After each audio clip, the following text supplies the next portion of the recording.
Wednesday, everybody. I hope you enjoyed your 1 week break. It was unintentional, but I am back. And today we're going to give you, I guess you can call it a story. It's a really quick story, and it just happened. So I got a recent call from a friend of mine, and unfortunately her mom passed. And so we were talking about, she had some questions about how to basically finalize the estate. And it was attorney questions. They weren't Monica questions, right? So, of course, because we're friends, dear friends, I told her I would give a call out to one of our attorneys, one of our preferred attorneys, and ask them kind of how to manage this situation and get back to her. And so here it is. Now, this is what I've gotten so far on this, and I'm honestly not so sure about this response, right? So I, at the time of this recording, have a filler out to another attorney who practices in criminal law to ask one of their affiliate estate planning attorneys this question. So she served as the power of attorney for financial and healthcare matters for both parents.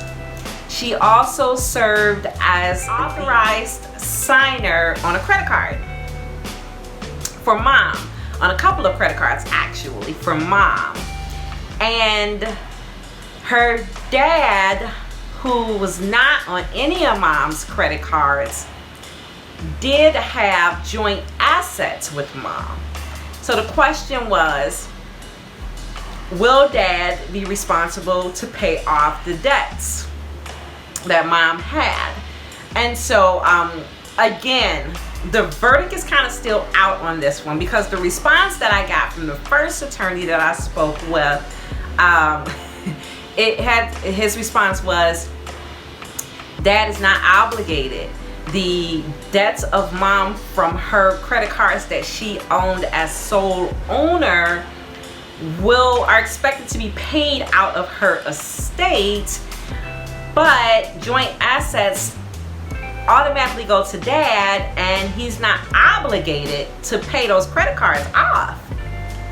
I honestly thought, yeah, he absolutely would be, because that's a part of her estate, but I'm not an attorney. So I simply redirected the question to another attorney, and I'm waiting for a response. What the original lawyer did say was that the creditors have the right to outreach and solicit payment to dad from the estate for up to 2 years from the date of death. But he is not obligated to satisfy those debts that belong to mom as sole owner out of the assets that they owned as joint owners. All right, so stay tuned to see what the other attorney says, because I honestly feel some kind of way about that response, but I'm not a lawyer, so stay tuned.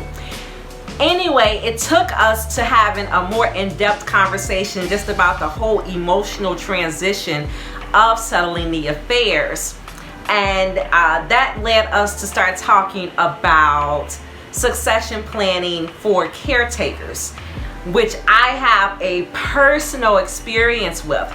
So in next week, that's what we're going to talk about, succession planning with caretakers.